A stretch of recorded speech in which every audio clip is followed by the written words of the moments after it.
Students, सो inverse trigonometry function class 12th का second chapter जो हमने स्टार्ट किया है। फर्स्ट पार्ट में मैंने आपको पीवीबी और एट्सेट्रा उनके बारे में बताया, फंक्शंस के बारे में बताया। So now we will start the exercise 2.1 exercise हम स्टार्ट करेंगे। ओके, सो जो 2.1 एक्सरसाइज है, this is the exercise based on PVB यानी प्रिंसिपल वैल्यू ब्रांच, यानी मुख्य मान जिसको हम बोलते हैं ना, तो मुख्य मान पर बेस्ड ये आपका एक्सरसाइज है। ठीक है, यस। तो पहले आपको मुख्य मान पता होने चाहिए सारे। जैसे साइन इनवर्स का जो मुख्य मान होता है वो -π/2 टू +π/2 तक होता है, इसके बीच में होता है। कॉस इनवर्स का मान 0 to π, ये सारे आपको मुख्य मान, ये जो भी दिए हैं रेंज वाले मुख्य मान, ये आपको याद होने चाहिए इनवर्स के। ठीक है, उसी के बेसिस पर आपके क्वेश्चन आप हम हल करेंगे। ठीक है, सो लेट्स स्टार्ट। अच्छा, मुख्य मान में आपको मैं एक चीज़ बताता हूँ, ठीक है, थोड़ा लर्न करने के लिए। ठीक है, जैसे आपका जो ये साइन इनवर्स होता है, ठीक है, जैसे मैंने कहा आपसे साइन इनवर्स हो गया आपका, या आपका कोसेक इनवर्स हो गया, है ना, या आपका हो गया ये टेन इनवर्स हो गया। ये जो इन तीनों के मान आपके जो लाई करते हैं वो फर्स्ट एंड फोर्थ क्वाड्रेंट में लाई करते हैं, यानी इन दोनों क्वाड्रेंट्स में, इन दोनों क्वाड्रेंट्स में इनके मान लाई करेंगे। मतलब -π/2, ये आपका -π/2 होता है और ये आपका +π/2, -π/2 और +π/2 के बीच में लाई करते हैं इनके मान, sine inverse, cosec inverse and tan inverse. वहीं पर जो आपके बचे कौन, cos cos inverse, yes, sec inverse and cot inverse. इनके मान आपकी ये first quadrant and second quadrant में लाई करते हैं। ठीक है, यानी 0 से लेके, यहाँ पे 0 वैल्यू होती है, 0 से लेके पाई तक के बीच में इनके मान लाई करते हैं। तो इसी, चलिए आइए इसी के बेसिस पे हम क्वेश्चन करते हैं। Let's start exercise 2.1 question number 1। तो पहला क्वेश्चन है आपको फाइंड द प्रिंसिपल वैल्यू, आपको मुख्य मान निकालना है। मुख्य मान निकालिए, किसका निकालना है, नंबर 1 आपको निकालना है साइन इनवर्स -1/2। साइन इनवर्स -1/2 का मुख्य मान आपको निकालना है। तो चला स्टार्ट करते हैं। आपको निकालना है, हम इसको साइन इनवर्स -1/2, इसका मुख्य मान आपको निकालना है। इसको हम मान लेते हैं थीटा के इक्वल, माना ये हमारा थीटा के इक्वल है। तो sine inverse -1/2 is equal to theta है, तो साइन, ये इनवर्स उधर जाएगा तो साइन थीटा हो जाएगा ना। तो sine theta is equal to क्या हो जाएगा, अब आपका यहाँ क्या बचेगा, आपका केवल -1/2 बचेगा, क्योंकि इनवर्स उधर चले जाएगा थीटा के साथ। साइन इनवर्स, इनवर्स मतलब 1/sin होता है ना, 1/sin उधर जाके साइन थीटा हो जाएगा। तो sine theta is equal to -1/2 हो गया।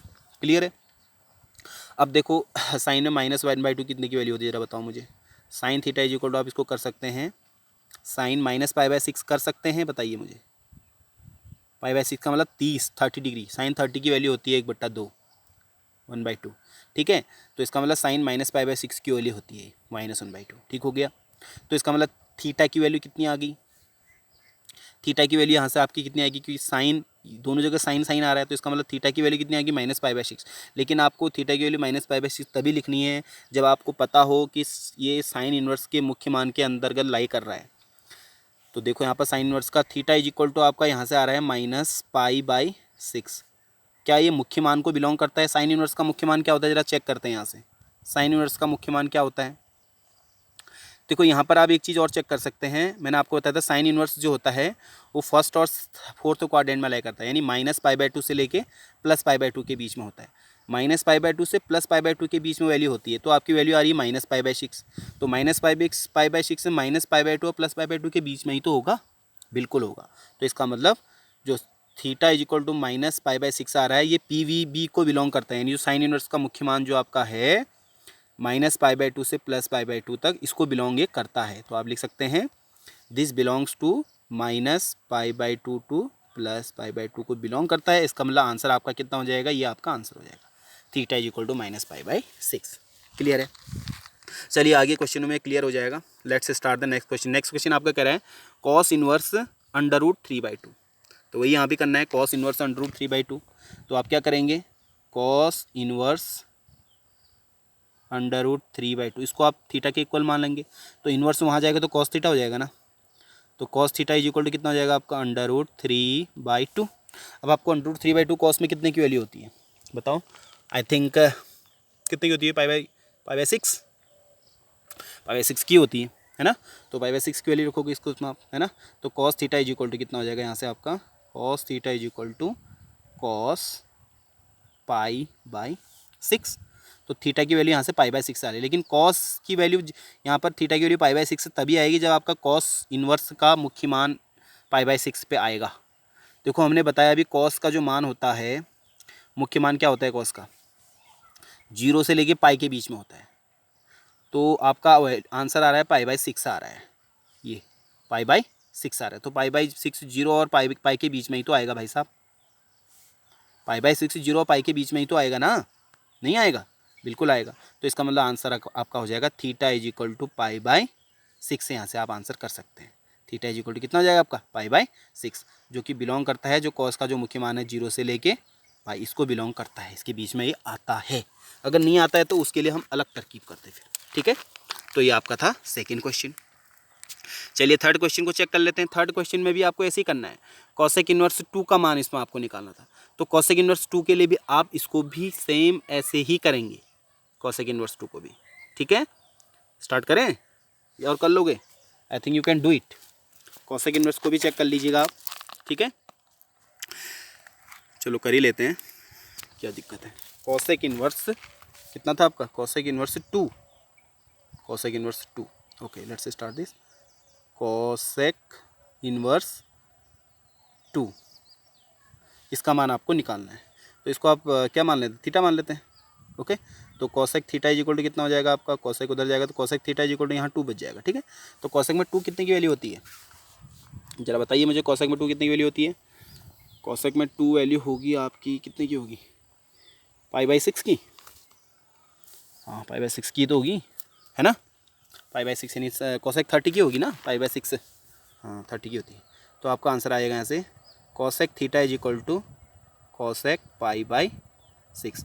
अब आपको चेक करना है ये π/6 आपका PV को बिलोंग करता है। कॉसेक का जो PVV होता है क्या होता है? कॉसेक का PVV देख लो आप यहाँ पर। कॉसेक इन्वर्स की PV होती है -π/2 से +π/2 के बीच में। आपका आ रहा है π/6 आ रहा है, तो π/6 इन दोनों के बीच में ही तो आएगा भाई साहब, -π/2 से +π/2 के बीच में ही तो आएगा, पहले क्वाड्रेंट में ही तो होगा। अरे 0 से लेके π/2 पहले क्वाड्रेंट में ही तो आता है, तो π/6 भी तो पहले ही क्वाड्रेंट में होगा आपका। तो पहले क्वाड्रेंट में कॉसेक की वैल्यू लाई करती है ना। तो इसमें आपका आंसर करेक्ट है, ठीक है ना, वी आर नॉट रॉन्ग, ठीक है। तो आप कर सकते हैं बिलोंग्स टू PVV लिख लो इसमें सीधे, ठीक है।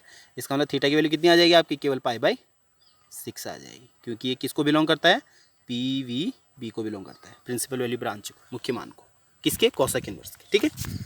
जो अगला क्वेश्चन आपका यहाँ पर क्या है, अगला क्वेश्चन चेक कर लें। अगला क्वेश्चन आपका इसमें है, आपका अगला क्वेश्चन है आपका tan इनवर्स -√3। तो यहाँ भी वही करेंगे, tan इनवर्स -√3 को थीटा मान लेंगे, tan theta is equal to -√3 हो जाएगा। और tan में कितने की वैल्यू होती है? √3। बताइए ज़रा कितने की वैल्यू होती है tan में √3 आपकी? बताइए ज़रा। आई थिंक π/3 की वैल्यू होती है ना, π/3 की होती है, हाँ π/3 की होती है। π/3 नहीं, tan 60 की वैल्यू होती है √3, tan 60 की वैल्यू है ना, sin 30/cos 30 √3/2 1/2 या, है ना। तो tan 60 की वैल्यू नहीं, π/3 की वैल्यू होती है, ठीक है। तो tan -π/3 आ जाएगा, क्योंकि ये माइनस में है आपका, -π/3 आ जाएगा। तो आपको -π/3 tan का बिलोंग करता है, -π/3 tan की PV में आता है, -π/3 tan का PV देख लो कहाँ है, -π/3 tan की PV -π/2 से +π/2 के बीच में है, यानी यहाँ से लेके इन दोनों के फर्स्ट और सेकंड क्वाड्रेंट में ही है। तो -π/3 बिल्कुल इनके बीच में ही आएगा, ठीक है। तो आपका आंसर -π/3 हो जाएगा यहाँ से, ठीक है। बिलोंग टू PVB कर लेना, PVB, ठीक है। अगला क्वेश्चन आपका इसमें क्या करें, अगला क्वेश्चन देख लेते हैं। कॉस इन्वर्स -1/2, इसको चेक कर लें। कॉस इन्वर्स, चलो इसको देख लेते हैं। कॉस इन्वर्स -1/2, इसको इसमें देख लेता हूँ।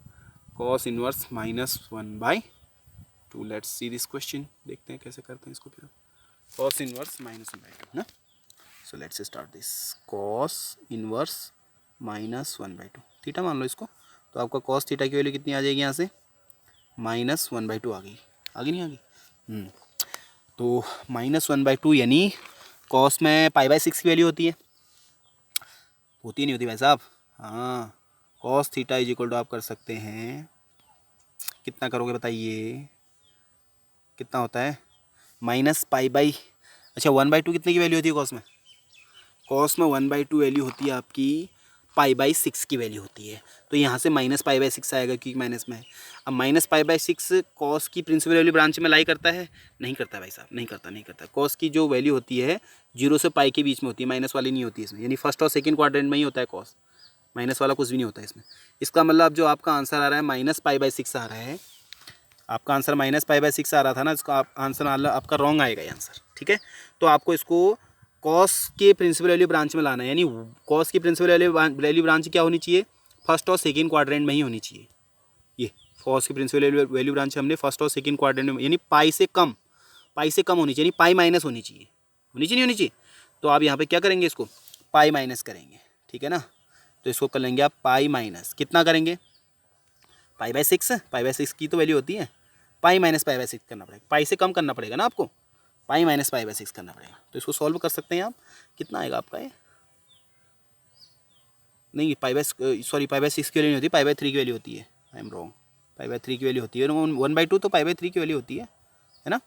तो आप इसको सॉल्व कर लो, तो आपका आ जाएगा यहाँ से cos theta is equal to cos 3 पाई, यहाँ मल्टीप्लाई हो 3 पाई माइनस पाई, यानी 2 पाई/3 हो जाएगा, है ना। तो थीटा की वैल्यू क्या हो जाएगी आपकी अब? 2 पाई/3। देख लो आप, बिलोंग टू PVB है, कॉस की जो प्रिंसिपल वैल्यू ब्रांच है 0 to पाई है, कॉस की प्रिंसिपल वैल्यू ब्रांच 0 to पाई है, तो 2 पाई/3 0 और पाई के बीच में ही तो होगा, फर्स्ट और सेकंड क्वाड्रेंट में ही तो होगा, तो आपका आंसर आ जाएगा 2 पाई/3। तो इस टाइप से आपको क्वेश्चन सॉल्व करने पड़ेंगे, ठीक है डियर। जैसे आपका नेक्स्ट क्वेश्चन है tan इनवर्स -1, तो 10 में जैसे 1 आपकी -पाई/4 यहाँ से आंसर आपका आएगा। तो -पाई/4 के लिए चेक करना पड़ेगा आपका, क्या ये tan इनवर्स के PVB में आता है? बिल्कुल आता है। tan इनवर्स की PVB होती है फर्स्ट और फोर्थ क्वाड्रेंट में, यानी -पाई/2 से +पाई/2 के बीच में होती है। देख लो यहाँ पे, ये है tan इनवर्स की PVB, ये फर्स्ट और ये है ना tan इनवर्स आपका फर्स्ट और फोर्थ क्वाड्रेंट, यानी -पाई/2 से +पाई/2 के बीच में आता है। तो -पाई/4 भी तो इन दोनों के बीच में ही आएगा, तो आपका आंसर करेक्ट आएगा, ठीक है। तो ऐसे आप आंसर कर सकते हैं इनके। सो ये थे आपके कुछ क्वेश्चन 1 to 6, रिमेनिंग क्वेश्चन हम फिर करेंगे इसके बाद, ठीक है। So till then practice this question, thank you.